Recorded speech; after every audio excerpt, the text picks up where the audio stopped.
હાલો મિત્રો, સ્વાગત છે તમારો અમારી ચેનલમાં। તો આજે આપણે બનાવવાની છે પાસ્તાની રેસીપી। આજે ઘરે કોઈ નથી એટલે આપણે કંઈક ગરમ ખાવા તો જોઈશે ને, એટલે આપણે પાસ્તા બનાવવાના છીએ।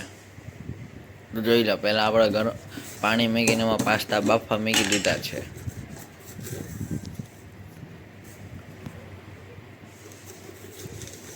આમાં થોડુંક મીઠું એડ કરી દેવો।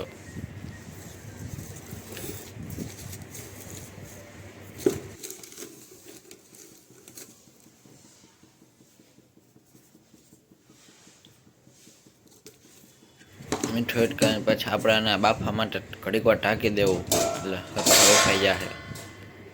પછી આપણે બીજું જે કંઈ કાપવાનું એ કાપી નાખી, ડુંગળી, ટમેટાં, લસણ, મરચાં, કોથમીર।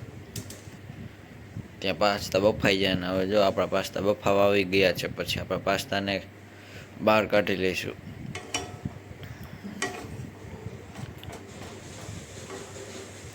હવે પાસ્તા બફાઈ ગયા લાગે છે, હવે આપણે આને બહાર કાઢવાના છે। તો આને પહેલાં આપણે જ્યારેથી બહાર પાસ્તા બફાઈ ગયા છે ને આપણે બહાર કાઢી લીધા છે। હવે આપણે એને વઘારવાના છે। હવે આપણે આમાં તેલ એડ કરશું। પછી તેલ ગરમ થઈ જાય ત્યાર પછી બધી નાખશી, જેમાં વઘારીને નાખવાનું હોય એ। તેલ ગરમ થાય છે, ઘડીક વાર થવા દો, સરખું તેલ આવી જાય પછી એમાં રાઈ, જીરું,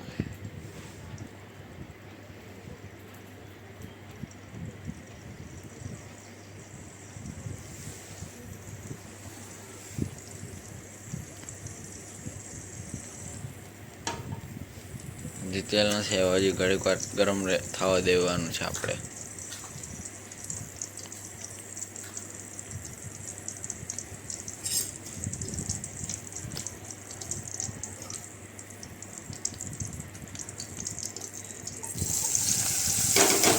તેલ આવી ગયું છે ને આપણે હવે આમાં ટમેટા ને એવું બધું એડ કરી દીધું છે। ડુંગળીને બધું આમાં નાખી દેવાનું રહેશે અને ઘડીક વાર પાકવા દેવાનું રહેશે, એટલે સરખું પાકી જાય।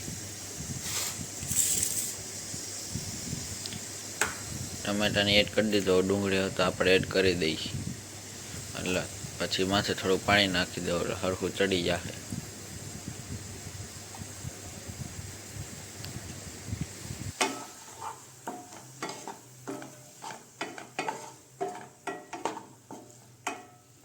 આને ચમચીથી હલાવતું રહેવું એટલે ચોટી ન જાય, તળિયે નખું ચોટી જશે, બળી જશે। હવે થોડુંક પાણી નાખી દે, એટલે હળદર નાખી દઈ,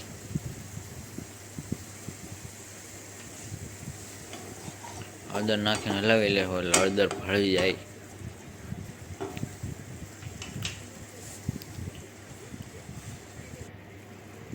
તો પાણી નાખી દીધું, ચડવા દીધું ઘડીક વાર, પછી મરચું એડ કરી લેવું, જેટલા આપણે તીખા ખાવાય ને એટલા।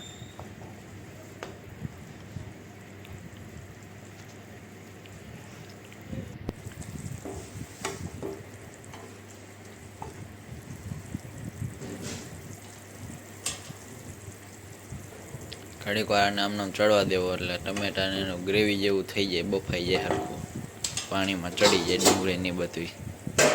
ઢાંકી દે એટલે સરખું ચડી જાય। આપણામાં મેગી મસાલો નાખવાનો છે, તેથી આપણે મેગી મસાલો લઈ લીધો છે અને આમાં એડ કરી દઈ એટલે સરખો ભળી જાય।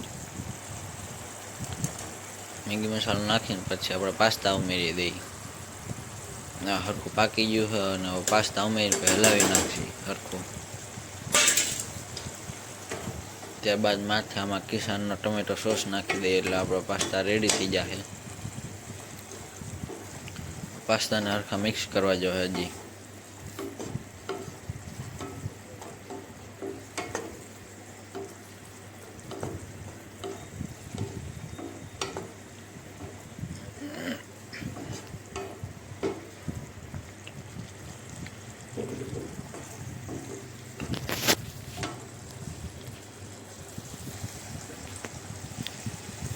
આપણે કિસાનનો ટમેટો સોસ લઈ લીધો છે।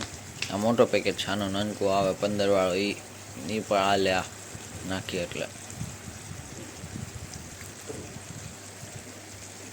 અમારે જે પ્રમાણે સોસ આપણે ખાવા હોય એ પણ નાખી એડ કરી દેવાનો છે સોસ આપણે।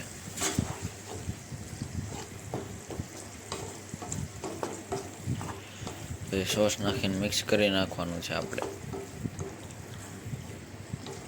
જો જાજો તમે સોસ ખાતા હોય તો તમે જાજો સોસ પણ એડ કરી શકો છો.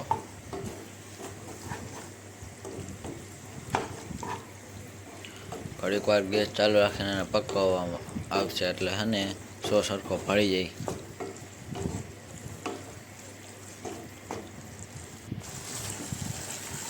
પછી આપણે કોથમીર એડ કરી દેવાની રહેશે સરખા ચડવા આવે ત્યારે. એટલે પછી આપણા પાસ્તા બનીને રેડી થઈ જાય મસ્ત મજાના.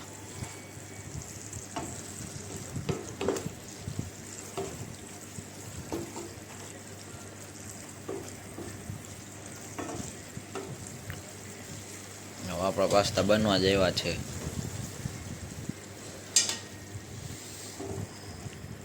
આપણા પાસ્તા બનીને રેડી થઈ ગયા છે. હવે આપણે એને નીચે ઉતારી લેવાના છે. અને હવે આપણે પાસ્તા બની ગયા છે, રેડી થઈ ગયા. આપણે બેસી ગયા છીએ પાસ્તા ખાવા માટે. અને આપણા પાસ્તા લઈ લીધા છે ડીશમાં. હવે તમે પણ આ પાસ્તા બનાવો અને કહો કેવા પાસ્તા બને છે. તો હવે મળી નેક્સ્ટ વ્લોગ.